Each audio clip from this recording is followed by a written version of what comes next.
بسم اللہ الرحمن الرحیم۔ آج سورۃ البقرہ تیسرا پارہ اور تیسرے پارے کا چوتھا رکوع، آیت نمبر 261 سے۔ مثل الذین، مثال جو لوگ ینفقون خرچ کرتے ہیں، اموالہم اپنے مال، فی سبیل اللہ اللہ کے راستے میں، کمثلی مانند حبۃ ایک دانہ، انبتت اگے، سبع سنابل 7 بالیں، فی میں کل سنبلۃ ہر بال، مئۃ 100 حبۃ دانہ، واللہ اور اللہ یضاعف بڑھاتا ہے، لمن جس کے لیے یشاء چاہتا ہے، واللہ اور اللہ واسع وسعت والا، علیم جاننے والا ہے۔ مثل الذین ینفقون اموالہم فی سبیل اللہ، مثال ان لوگوں کی جو خرچ کرتے ہیں اپنے مال اللہ کی راہ میں، کمثل حبۃ انبتت 7 سنابل، تو ایسی ہے کہ جیسے ایک دانہ اس سے اگے 7 بالیں، فی کل سنبلۃ مئۃ حبہ اور ہر بالی میں 100 دانے، واللہ یضاعف لمن یشاء اور اللہ بڑھاتا ہے جس کے واسطے چاہے، واللہ واسع علیم اور اللہ بے نہایت بخشنے والا ہے۔ اب اس آیت کریمہ کے اندر اللہ تبارک و تعالیٰ نے ایک مثال کے ذریعے سے سمجھایا کہ جو اللہ تبارک و تعالیٰ کے راستے کے اندر خرچ کرنے والے ہیں۔ تو اب دیکھا جائے تو سورۃ البقرہ کے آیت نمبر 261 سے لے کر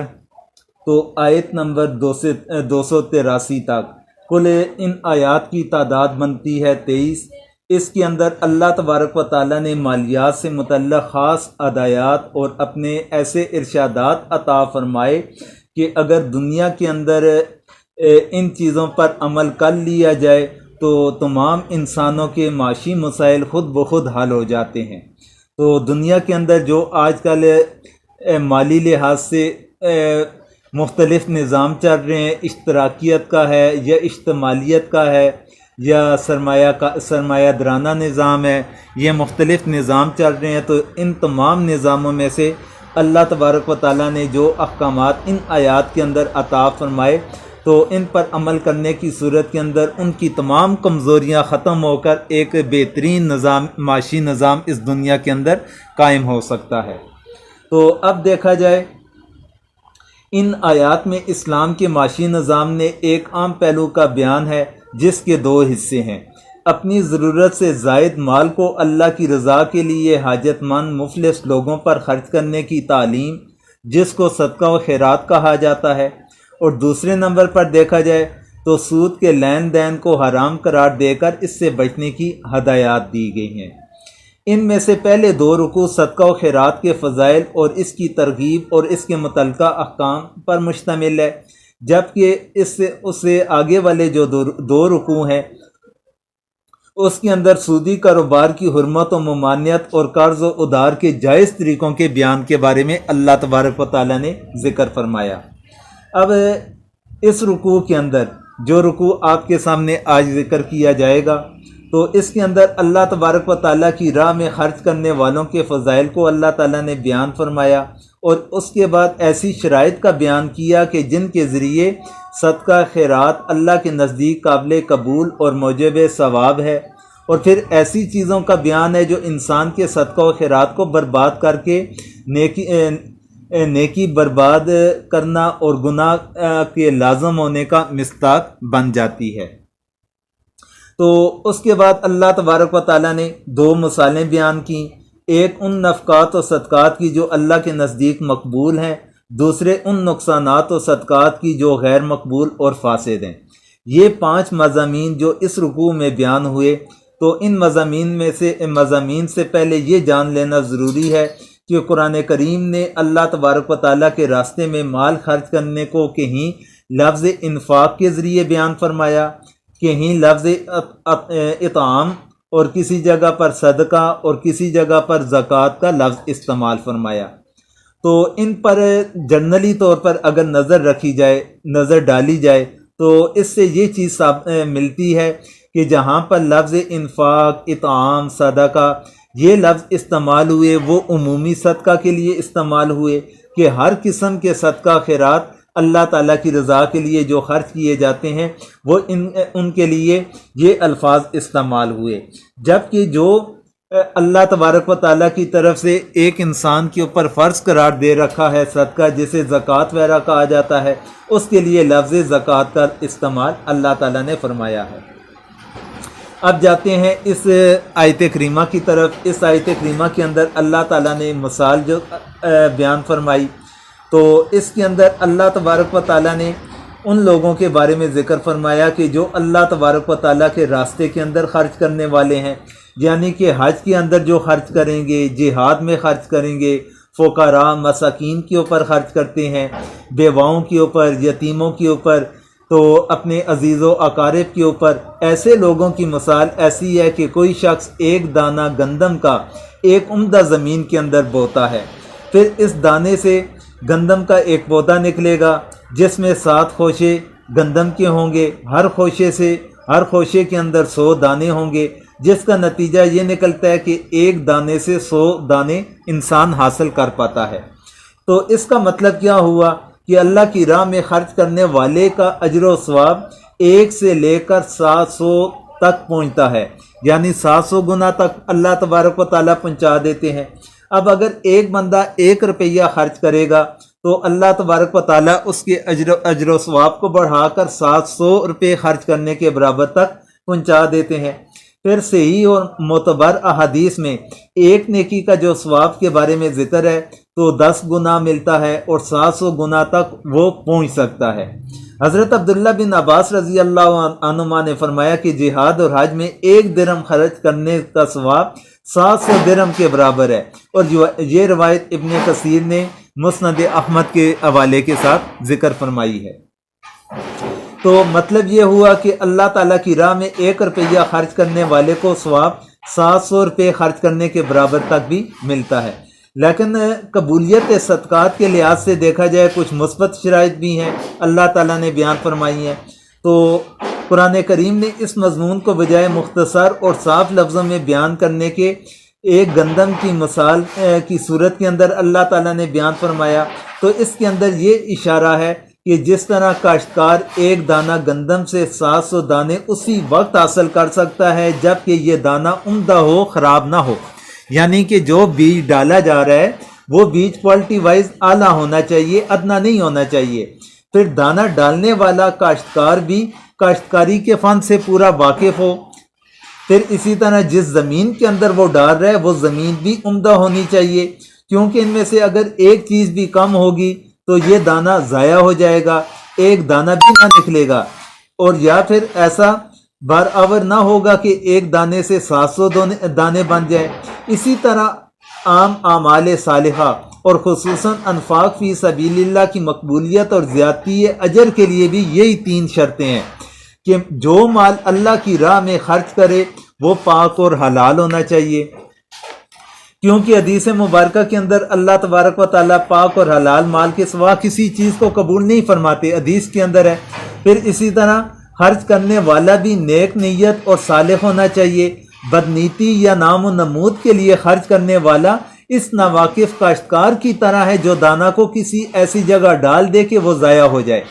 پھر تیسرے، جس پر خرچ کرے وہ بھی صدقہ کا مستحق ہو، کسی نااہل پر خرچ کر کے ضائع نہ کرے۔ اسی طرح اس مثال سے اللہ کی راہ میں خرچ کرنے کی بہت بڑی فضیلت بھی معلوم ہوگی، اور اس کے ساتھ ساتھ 3 شرطیں بھی ہمارے سامنے آ گئی کہ مال حلال سے خرچ کرے، خرچ کرنے کا طریقہ بھی سنت کے مطابق ہو، مستحقین کو تلاش کر کے ان کے اوپر خرچ کیا جائے، محض جیب سے نکال کر لوگوں کے اوپر لٹانے کا نام یہ چیز صدقہ خیرات نہیں بنتی۔ پھر اسی طرح اس سے اگلی آیت کریمہ کو دیکھیں، الذین ینفقون اموالہم، الذین ینفقون جو لوگ خرچ کرتے ہیں، اموالہم اپنے مال، فی سبیل اللہ اللہ کے راستے میں، ثم پھر لا یتبعون پھر بود میں نہیں رکھتے ما انفقو جو انہوں نے خرچ کیا، من نہ کوئی احسان، ولا اذا اور نہ کوئی تکلیف، لہم ان کے لیے، اجرہم ان کا اجر، ہند ربہم ان کے رب کے ہاں، ولا خوف نہ کوئی خوف ہوگا، علیہم ان پر، ولا ہم اور نہ وہ یحزنون غمگین ہوں گے۔ الذین ینفقون اموالہم فی سبیل اللہ،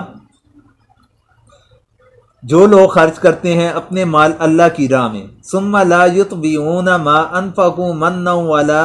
اذى، پھر خرچ کرنے کے بعد نہ احسان رکھتے ہیں اور نہ ستاتے ہیں، لہم اجرہم عند ربہم انہی کے لیے ہے ثواب ان کا اپنے رب کے ہاں، ولا خوف علیہم ولا ہم یحزنون اور نہ ڈر ہے ان پر اور نہ غمگین ہوں گے۔ اب اس آیت کریمہ کے اندر اللہ تبارک و تعالیٰ نے صدقہ کرنے کے صحیح اور مسنون طریقے کا بیان اس طرح فرمایا کہ جو لوگ اللہ کے راستے میں خرچ کرتے ہیں، پھر خرچ کرنے کے بعد نہ احسان جتاتے ہیں اور نہ جن کو دیا گیا ان کو کوئی ایذا پہنچاتے ہیں، ان کا ثواب ان کے رب کے پاس محفوظ ہے، نہ ان پر آئندہ کے لیے کوئی خطرہ ہے اور نہ گزشتہ پر کوئی رنج و غم ہوگا۔ اب اس آیت کریمہ کے اندر دیکھا جائے دو منفی شرطیں بیان فرمائی گئی، ایک یہ کہ احسان نہ جتائیں اور دوسرا یہ کہ کسی کو عملاً ذلیل و خوار نہ سمجھا جائے اور ایسا برتاؤ نہ کریں جس سے وہ اپنی حقارت و ذلت محسوس کرے یا اس کو ایذا پہنچائیں۔ تو یہ دو اللہ تبارک و تعالیٰ نے اس آیت کریمہ کے اندر شرائط صدقہ خیرات کے حوالے سے بیان فرما دی ہیں۔ پھر آگے فرمایا قول معروف، قول بات، معروف اچھی، و مغفرہ اور درگزر، خیر بہتر، من صدقہ خیرات سے، یتبعوہا اس کے بعد ہو ایذا دینا، واللہ اور اللہ غنی بے نیاز، حلیم بردبار ہے۔ قول معروف و مغفرۃ خیر من صدقہ، جواب دینا نرم اور درگزر کرنا بہتر ہے اس خیرات سے جس کے پیچھے، یتبعوہا اذا جس کے پیچھے ہو ستانا، واللہ غنی حلیم اور اللہ بے پرواہ ہے، نہایت تحمل والا ہے۔ تو اب اس آیت کریمہ کے اندر اللہ تبارک و تعالیٰ نے صدقات و خیرات کے اللہ کے نزدیک مقبول ہونے کی ان دو شرطوں کی مزید وضاحت فرما دی کہ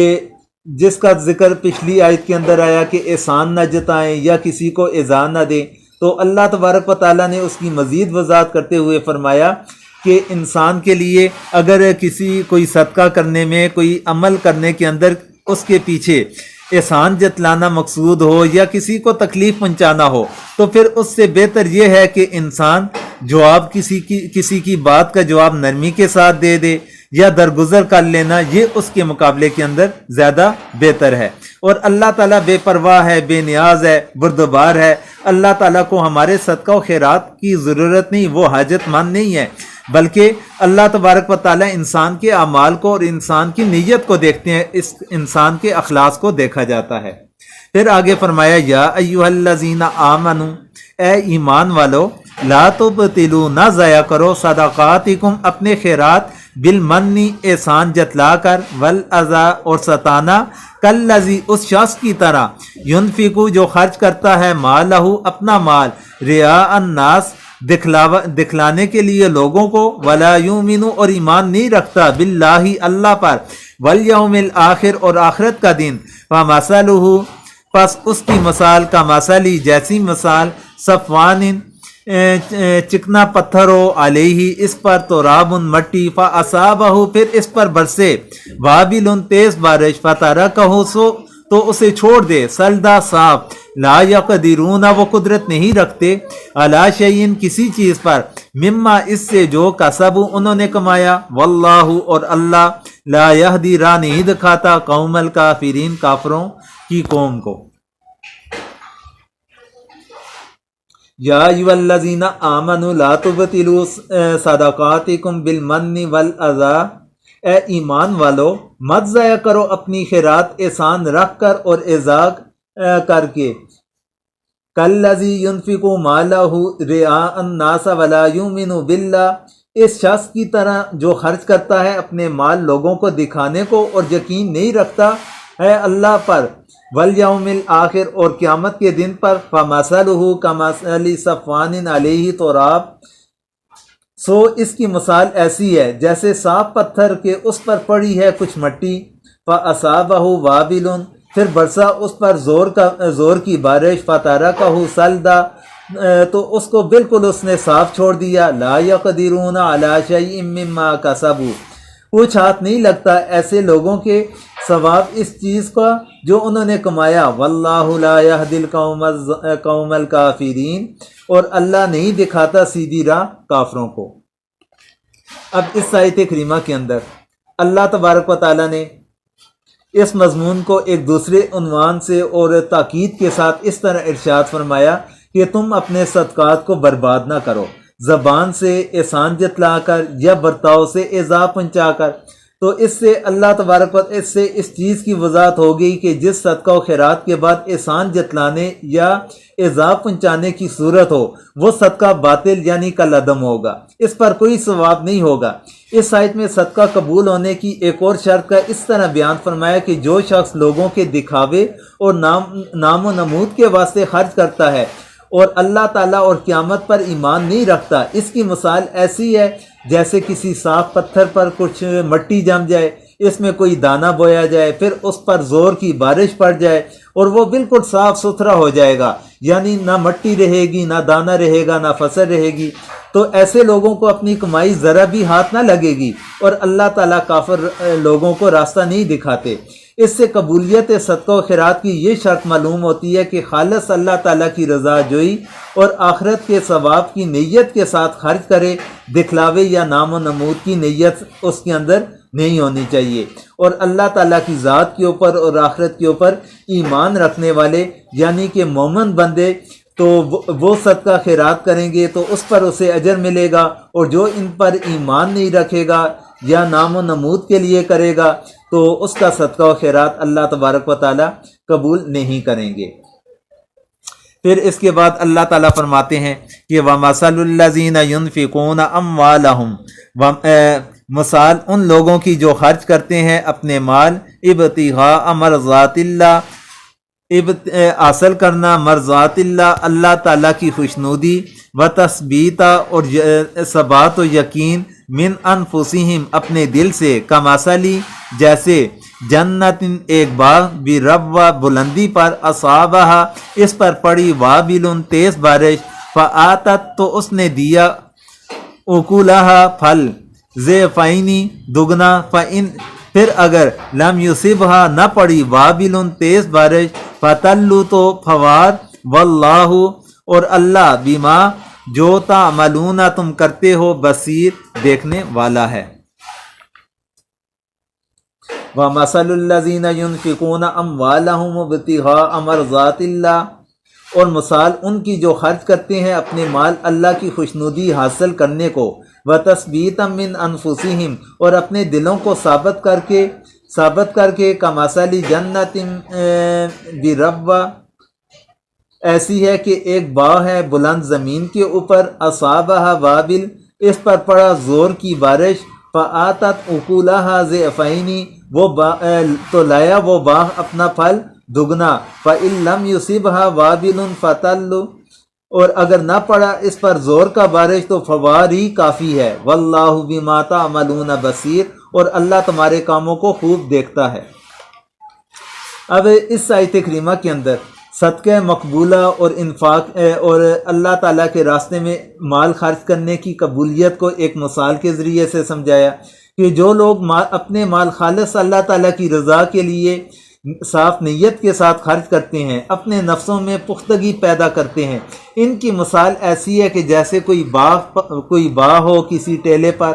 اس پر زور کی بارش پڑی، پھر وہ اپنا پھل لایا دگنا، اگر ایسے زور کی بارش بھی نہ پڑے، ہلکی فوار بھی ہو جائے تو اس کے لیے کافی ہوگی، اور اللہ تعالیٰ تمہارے کاموں کو خوب دیکھنے جاننے والا ہے۔ اس آیت کریمہ کے اندر اللہ تبارک و تعالیٰ نے اخلاص سے نیت اور رعایت شرائط مذکورہ کے ساتھ اللہ کی راہ میں خرچ کرنے کی بڑی فضیلت اس مثال کے ذریعے سے سمجھا دی ہے۔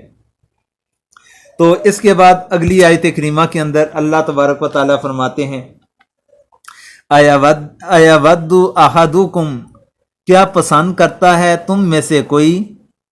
ان تکونا کہ ہو لہو اس کا جنتن ایک باغ من نخیل کھجور سے و آناب اور انگور تجری بہتی ہو من تحتہا اس کے نیچے انہار نہریں لہو فیہا اس کے لیے اس میں من کل الثمرات ہر قسم کے پھل سے و اصابہ اور اس پر آ گیا کبر بڑھاپا وَلَهُ ذُرِّيَّةٌ اور اس کے بچے ضعفاء بہت کمزور فَأَصَابَهَا تب اس پر پڑا اعصار ایک بگولا فیہ نار اس میں آگ فاحترقت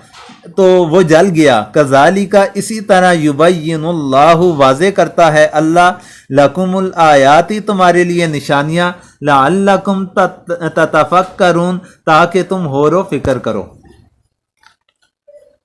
اَیَوَدُّ أَحَدُکُم ان تکون لہ جنۃ من نخیل وعناب کیا پسند آتا ہے تم میں سے کسی کو یہ کہ ہو اس کا ایک باغ کھجور کا اور انگور کا تجری من تحتہا الانہار بہتی ہوں نیچے اس کے نہریں لہو فیہا من کل الثمرات اس کو اس باغ میں اور بھی سب طرح کا میوہ ہو حاصل وَأَصَابَهُ الْكِبَرُ وَلَهُ ذُرِّيَّةٌ ضُعَفَاء اور آ گیا اس پر بڑھاپا اور اس کی اولاد ہے ضعف فَأَصَابَهَا اعصار فِيهِ نَارٌ فَاحْتَرَقَتْ تب آ پڑا اس پر اس باغ پر ایک بگولا جس میں آگ تھی جس سے وہ باغ جل اٹھا کذالک یبین اللہ لکم الآیات لعلکم تتفکرون یوں سمجھاتا ہے تم کو اللہ آیتیں تاکہ تم غور کرو۔ اب اس آیت کریمہ کے اندر اللہ تبارک و تعالیٰ نے ایک اور مثال کے ذریعے سے اس چیز کو سمجھایا کہ جو صدقہ و خیرات کی شرائط کو مد نظر نہ رکھے گا، اس کی خلاف ورزی کرے گا تو اس کا جو صدقہ ہوگا وہ باطل اور مردود ہوگا، اور اسے ایک مثال کے ساتھ اس طرح سے سمجھایا کہ ایک آدمی کا باغ ہو کھجور انگوروں کا، اس کے نیچے نہریں بہتی ہوں، اس شخص کے باغ میں ہر قسم کے میوے ہوں، اس شخص کے اوپر بڑھاپا آ گیا، اس کے اہل عیال بھی ہوں تو